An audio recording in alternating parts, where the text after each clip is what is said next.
Hello বন্ধুরা, আমি শাকবর্ণিল। আজকে এই ভিডিওতে বেশ কিছু সিনেমা সংক্রান্ত বিষয় আপনার সঙ্গে আলোচনা হবে। সবার আগে কথা বলবো পথিকৃৎ বসুর পরিচালনায় শ্রীমান ভার্সেস শ্রীমতী ছবিটাকে নিয়ে। এই ছবিটা যে পোস্টপন্ড হয়ে যেতে পারে, আপনাদেরকে আমি প্রিভিয়াসলি আপডেট শেয়ার করেছিলাম যে নববর্ষের উইকেন্ডে ছবিটা মুক্তি পাবে, এরকমটা আপডেট ছিল। কিন্তু তার পরবর্তীতে মেকাররা প্ল্যান করছে ছবিটার রিলিজ ডেটটাকে শিফট করবা। সেই জিনিসটাই ঘটেছে, মেকাররা অফিসিয়ালি অ্যানাউন্স করে দিয়েছে 1 মে কিন্তু তারা তাদের ছবি আনছে। আপনারা সকলেই জানেন এই ছবিতে আপনারা মিঠুন চক্রবর্তী, অঞ্জন দত্তকে দেখতে পাবেন এবং তার সঙ্গে সঙ্গে অঞ্জনা বসুকেও দেখতে পাবেন।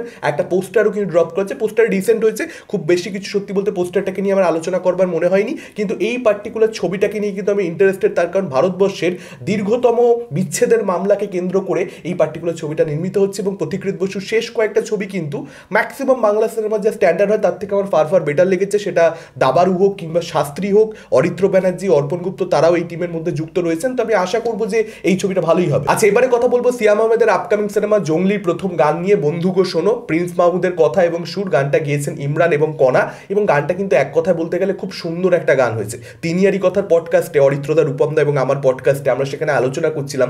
লাস্ট এপিসোডটা চাইলে আপনারা গিয়ে চেক আউট করতে পারেন যে বাংলাদেশের গান কত বেশি ভালো হয়, কত সুন্দর হয়। এবং বলতে না বলতেই দাগি সিনেমার একটা গান এসে গেল, বরবাদের গান এসে গেছে, সেগুলো তো খুব ভালো হয়েছেই। এবং এই গানটাও কিন্তু অ্যাকচুয়ালি ভীষণ ভালো হয়েছে। এমন গান হয়েছে, স্ট্যান্ডার্ড এতটাই হাই যে গানটা কিন্তু আমি পরবর্তীতে আবার শুনতেও পারি। মানে আমি কিন্তু শুধুমাত্র রিয়াকশন দেবো বলে, রিভিউ দেবো বলে শুনলাম তারপরে কোনদিন শুনবো না, এই গানটার ক্ষেত্রে কিন্তু সেরকম ব্যাপার হবে না। তো একটা গান খুব ভালো হলে তখনই কিন্তু এই কথাটা আমি বলি। এবং এই গানটা আপনারা শুনে দেখুন, খুব মিষ্টি একটা গান হয়েছে, লিরিক্স ভীষণ ভালো, প্রিন্স মাহমুদের সুর, কথা, প্রশংসা এখানে করতেই হবে। এবং তার সঙ্গে সঙ্গে সিয়াম বুবলির কেমিস্ট্রি কিন্তু, তাদের মধ্যে ইকুয়েশন কিন্তু অ্যাকচুয়ালি ওয়ার্ক করছে। অনেক ক্ষেত্রে এরকমটা হয় রোমান্টিক গানগুলোর ক্ষেত্রে, বহু সিনেমার ক্ষেত্রে আপনারা দেখতে পাবেন যে নায়ক নায়িকার মধ্যে কেমিস্ট্রি ওয়ার্ক করছে না। গানটা তো ভালো হয়েছে, শুনতে তো ভালো লাগছে, কিন্তু দেখতে ভালো লাগছে না, সেই ফিলটা পাওয়া যাচ্ছে না। সেটা কিন্তু এখানে হয়নি। এখানে কিন্তু সিয়াম এবং বুবলির মধ্যে কেমিস্ট্রি প্রপারলি ওয়ার্ক করছে।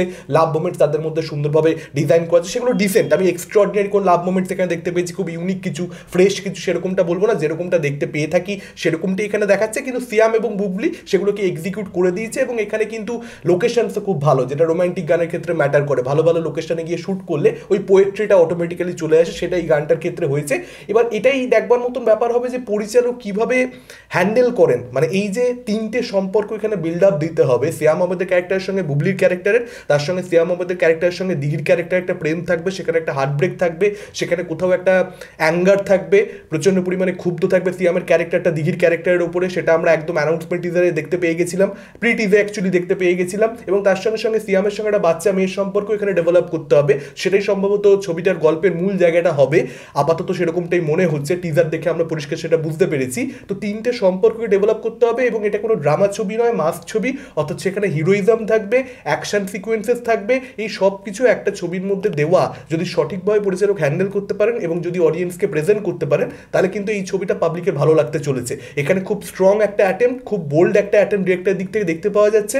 যদি হ্যান্ডেল তিনি না করতে পারেন তাহলে কিন্তু দেরিও যেতে পারে। আশা করবো তিনি সেটা করতে পারবেন, ঈদের সময় বাংলাদেশের দর্শকেরা ভালো ছবি উপহার দেবেন। আচ্ছা, সিকান্দারকে নিয়ে একটা আপডেট রয়েছে। সালমান খানের আপকামিং সিনেমা এআর মুরুগাদাস পরিচালিত, রশ্মিকা মান্দানা ছবির মধ্যে রয়েছে। আপনারা সকলেই জানেন সত্যরাজ ভিলেন। তো এই ছবিটার ব্যাপারে যেটা আপডেট রয়েছে, রবিবার দিন ট্রেলার আসবে, অর্থাৎ আগামীকাল ট্রেলার আসতে চলেছে 23শে মার্চ। ট্রেলারটা লেন্থ হবে 3.5 মিনিটের উপরে। হ্যাঁ, এরকমটাই জানতে পারা যাচ্ছে, 3.5 মিনিটের উপরে একটা ট্রেলার হতে চলেছে। ইনফ্যাক্ট 3 মিনিট 38 সেকেন্ডের এটাই আপডেট আসছে। দেখা যাক সেটা কতটা সত্যি হয় না হয়। নর্মালি এই আপডেটগুলো সত্যি প্রমাণিত হয়, আমি এত বছর ধরে দিচ্ছি। আপনারা দেখবেন যে লেন্থটা বলা হয় অ্যাকচুয়ালি সিবিএফসি দ্বারা সার্টিফিকেশন হয়ে গেছে, আমরা যা জানতে পারি সেটা কিন্তু মিলে যায়। এবং 2 ঘন্টা 30 মিনিটের ছবি হবে, এটাও কিন্তু বলা হচ্ছে। কয়েকদিন আগে আপডেট শেয়ার করেছিলাম আপনার সঙ্গে 2 ঘন্টা 20 মিনিটের ছবি হবে, কিন্তু এখন জানতে পারা যাচ্ছে 2 ঘন্টা 30 মিনিটের ছবি হবে। এবার দেখা যাক শেষ অব্দি লেন্থটা কতটা হয়। 2 ঘন্টা 20 হোক, 2 ঘন্টা 30 হোক, সেটা একদম পারফেক্ট লেন্থ আমার মতে আজকের দিনে। না সেটা খুব ছোট, না সেটা খুব বড়। যদি এটা একদম জেনারেল সেন্সে কথাটা বললাম, তার কারণ অনেক ক্ষেত্রে এরকম হয় 2.5 ঘন্টার ছবি দেখে ফেললাম, তারপর মনে হলো আরেকটু রানিং টাইম ডিমান্ড করছিল। অনেক ক্ষেত্রে এরকম হয় 2 ঘন্টা 10 মিনিট দেখে ফেলেছি,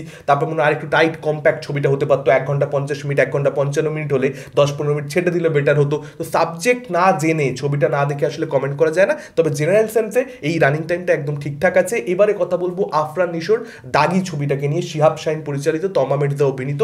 আফরান নিশোর একটা পোস্টার আজকে ড্রপ করা হয়েছে দাগি সিনেমার, এবং সেই পোস্টারটা দেখাচ্ছে ভালো, প্রচুর কিছু আলোচনা করবার নেই। তবে এটা পোস্টারটা ভালো করে দেখলে বোঝা যাচ্ছে যে জেলে হয়তো কোনো এক সময়, গল্পে কোনো এক পর্যায়ে হয়তো জেলে আগুন লাগবে। শুধুমাত্র পোস্টারটাকে সুন্দর করবার জন্যই কি এটা করা হয়েছে, নাকি এখানে গল্প সম্পর্কে কিছু অডিয়েন্সকে বোঝানোর চেষ্টাও চলছে? যদি সেটা হয়ে থাকে তাহলে হয়তো বা দাগি সিনেমাতে জেলে কোনো একটা সময় আগুন লাগবে এবং সেখানে খুব ইম্পর্টেন্ট একটা ঘটনা ঘটতেও পারে। যদিও এটা আমার একদম ওয়াইল্ড অ্যাজাম্পশন, এর পেছনে খুব যে বেশি লজিক রয়েছে তা নয়, জাস্ট পোস্টারটা দেখে মনে হলো শেয়ার করছি আপনার সঙ্গে, সম্পূর্ণরূপে এখানে ভুলও আমি প্রমাণিত হতে পারে। আফরানিসের লুক নিয়ে দেখুন কিছু বলবার নেই, লুক নিয়ে অলরেডি আমরা কথা বলে ফেলেছি, সেটা দুর্দান্ত আসলে দাগি সিনেমার মধ্যে এবং সম্পূর্ণ একটা ডিফারেন্ট আভাতারে, মানে লুক ওয়াইজ বলছি, এখানে আমরা আফরানিসকে পেতে চলেছি। বাকিটা তো ছবি দেখলে বুঝতে পারবো।